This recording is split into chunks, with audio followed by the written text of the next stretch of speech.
I'm Shalini Nata, and this is my special video to help you understand how to choose the right reading reason for your children. Now, we all have reading reasons for our children. For example, Reading is a great habit. yeah, and also Reading helps you improve your vocabulary and comprehension skills. gap comprehension, and finally, It helps you improve your essays for school in 10th grade. Ananya, will you please come here and tell us what your real problem is, please? Sure. So, honestly, I've heard all these reasons at least 100 times. And instead of motivating me to read, they're actually pushing me away from reading. I understand what she means. We all have real reasons, but are they our real reasons? Now, what do I mean by real reasons? Now, any reason that comes from a feeling of expectation, fear, or competition doesn't stay longer and withers away with time.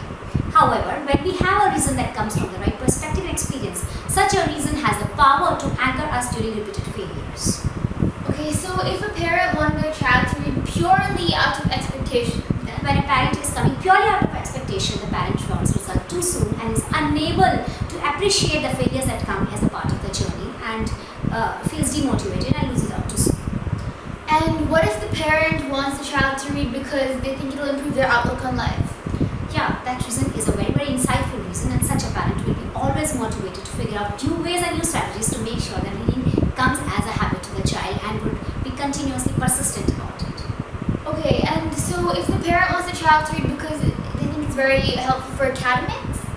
That's a good question as well. Academic reasons are not bad either. They are very good reasons provided a parent understand the real reason behind it, whether it is coming from expectation or it is coming from a feeling to really help the child.